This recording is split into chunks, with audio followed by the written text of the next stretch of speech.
कल्पना कीजिए, आप खुले आसमान के बीच एक टूटे हुए विमान के मलबे पर बह रहे हैं। चारों तरफ बस पानी ही पानी और नीचे गहराई में भूखे शार्क्स और ऊपर तपता हुआ सूरज। और आप आसमान की तरफ देखकर किसी फरिश्ते के आने का इंतजार कर रहे हैं। और फरिश्ता आता है, और वो भी ऐसा जो अपने साथ गोलियों की बरसात लेकर आता है। तो सोचिए, आप क्या करेंगे? दोस्तों, आज जिस शख्स की मैं बात करने जा रहा हूँ उसका नाम है लुइस ज़िम्प्रिनी। उनका जन्म 1917 में न्यूयॉर्क में हुआ था। वो एक इटालियन अमेरिकन परिवार से थे। बचपन में लुई बहुत ज़्यादा शरारती और गुस्सैल स्वभाव के थे।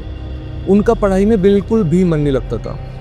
लुइस ज़िम्प्रिनी का बचपन न्यूयॉर्क के टॉरेंस शहर में बहुत ही मुश्किलों भरा रहा। वो एक शरारती, अनियंत्रित और झगड़ालू बच्चा था, जिसके लिए चोरी और मारपीट करना बिल्कुल आम सी बात थी। स्कूल में वह लगातार मुसीबतें खड़ी करता और उसके माता पिता उसे काबू करने में पूरी तरह असमर्थ थे। हर कोई सोचता था कि यह लड़का किसी भी काम का नहीं है, लेकिन इसके बावजूद एक व्यक्ति ऐसा था जिसको उसमें उम्मीद दिखी। वो था उसका बड़ा भाई पीट। पीट लुई को बहुत ज़्यादा प्यार करता था। उसे विश्वास था कि लुई के अंदर छुपी हुई ऊर्जा को सही दिशा दी जा सकती है। जब पीट ने देखा कि पुलिस से भागते समय लुई कितनी तेज़ी से दौड़ता है, तो उसने उसे ट्रैक और फील्ड में अपनी ऊर्जा लगाने की सलाह दी। और ये वही पल था जहाँ से लुई की ज़िंदगी की एक नई शुरुआत होने वाली थी। पीट ने लुई को कोच किया, उसे हर सुबह ट्रेनिंग दी और उसे अपने साथ रहने के लिए प्रेरित किया। लुई की शुरुआती दौड़ बहुत ही ज़्यादा निराशाजनक थी, क्योंकि वह हर बार आखिरी आता। लेकिन पीट ने कभी हिम्मत नहीं हारी। वह लुई से कहता, अगर तुम इसे सहन कर सकते हो तो तुम इसे कर भी सकते हो। और ये शब्द लुई के जीवन का मूल मंत्र बन गए। धीरे धीरे लुई की मेहनत रंग लाई और उसने अपनी उम्र के सभी रिकॉर्ड्स तोड़ने शुरू किए। वह न केवल एक अच्छा धावक बन गया, बल्कि उसकी पहचान एक विजेता के रूप में होने लगी। साल 1936 में 19 साल की उम्र में लुई ने बर्लिन ओलंपिक में अपनी जगह बना ली और 5000 मीटर की दौड़ में वह दूसरे धावकों से पीछे था। लेकिन आखिरी लैप में उन्होंने अपनी पूरी इच्छा शक्ति लगा दी और अंतिम लैप इतना तेज था कि वह अपने से आगे चल रहे सभी धावकों को पीछे छोड़ गए। इस शानदार प्रदर्शन ने न केवल दर्शकों को चकित कर दिया, बल्कि जर्मनी के तानाशाह एडोल्फ हिटलर भी उनसे प्रभावित हुए।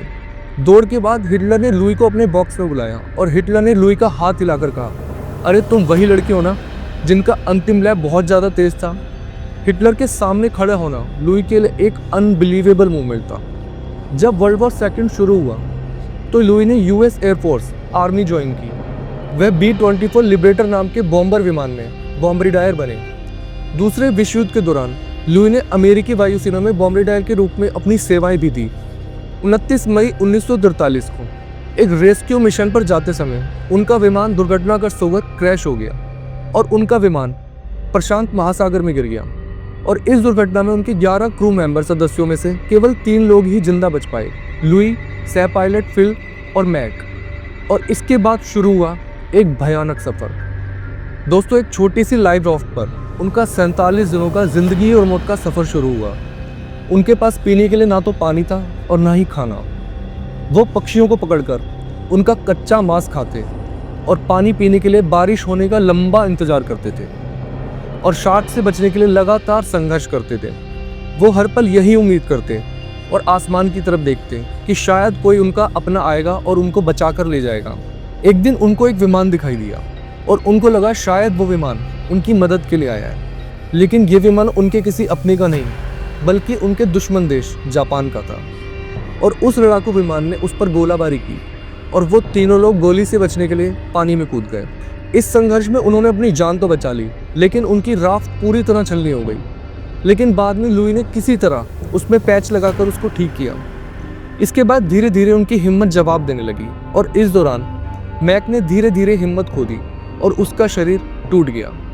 कुछ दिनों बाद उसकी मृत्यु हो गई। लुई और फिल ने एक दूसरे को सहारा लिया।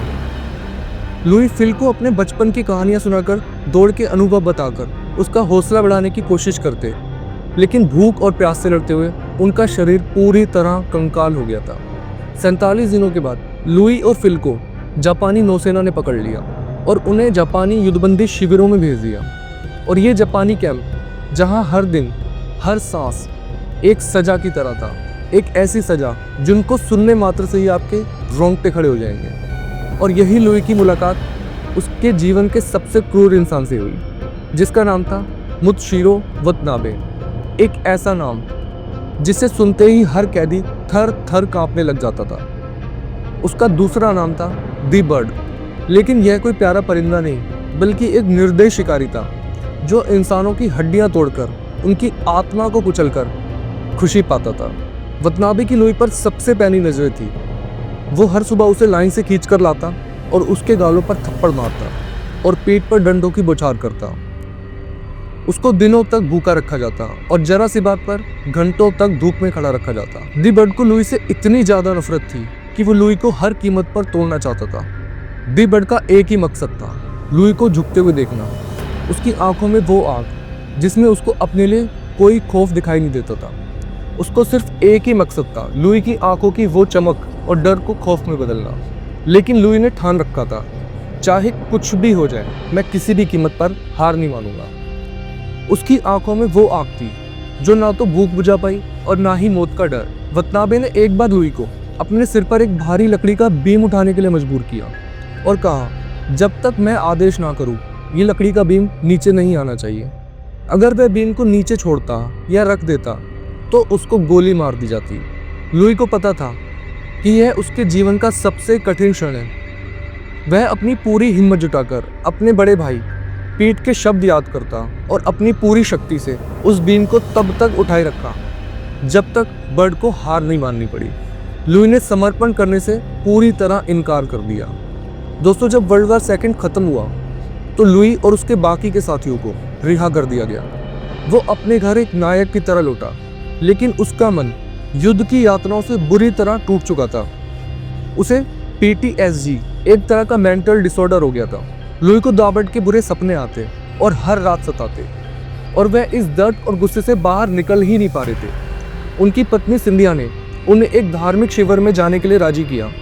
वहाँ उन्होंने पादरी बिली ग्राहम का भाषण सुना। पादरी ने क्षमा और ईश्वर की शक्ति के बारे में बताया। शुरुआत में तो लुई ने उनकी बातों पर विश्वास नहीं किया, लेकिन धीरे धीरे उन्हें एहसास हुआ कि जब तक वह दी बर्ड से नफरत करते रहेंगे तब तक वह अपनी ही कैद में रहेंगे। और यह लुई के जीवन का सबसे बड़ा मोड़ था। उन्होंने अपने दुश्मनों को क्षमा करने का फैसला किया और उनके इस फैसले ने उनको दी बर्ड की मानसिकता से हमेशा के लिए मुक्त कर दिया। उन्होंने अपने जीवन के बाकी साल युवाओं को प्रेरणा देना और शांति का संदेश फैलाने में बिताए। उन्होंने जापान जाकर उन युद्ध बंदियों से भी मुलाकात की और उन्हें हमेशा के लिए माफ भी कर दिया। दोस्तों, लुई जम्परीनी की कहानी केवल युद्ध और संघर्ष की कहानी नहीं है, बल्कि ये मानव की आत्मा, अदम्य शक्ति, दृढ़ता और क्षमा और ताकत की कहानी है।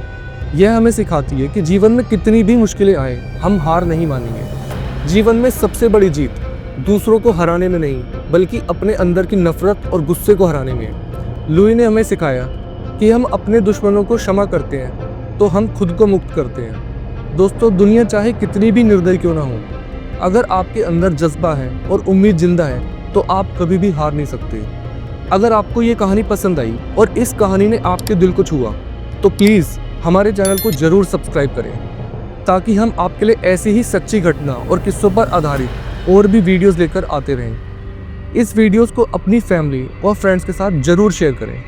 फिर मुलाकात होगी। नमस्कार।